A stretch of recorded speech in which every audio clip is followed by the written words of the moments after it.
Kahalagahan ng palay. Ang palay ay isa sa mga pangunahing pagkain at pinagkukunang kabuhayan ng maraming Pilipino. Ang bigas na gawa sa palay ay staple food ng maraming Pilipino. Ito ang pangunahing pinagkukunan ng enerhiya at nutrisyon para sa maraming pamilya. Maraming magsasaka sa Pilipinas na umaasa sa pagtanim ng palay bilang kanilang pangunahing pinagkukunan ng kita.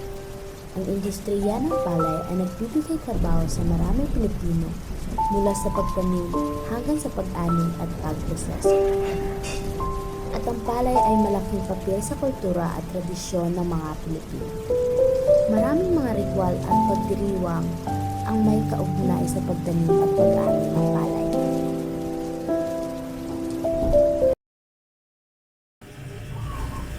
Katangian, ang palay ay isang binutil at sa domestikadong anyo nito.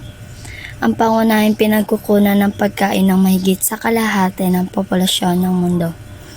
Lalo na sa Asya at Afrika, tinatawag itong palay kapag tumutukoy sa halaman at hindi pa nakiskis, bigas kapag nakiskis na, at kanin kapag naluto na, at naging pagkain. Mga paraan kung paano ito maitatampo.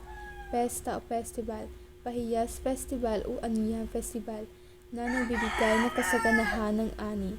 Iskabet o paligsahan, pagtatanghal ng iba't ibang uri ng palay, kasaysayan, gamit mula sa trade fair o agri-fair, produkto o handcraft, paggawa ng palay, tin na palamuti, souvenir, gamit mula sa ipa at dayami.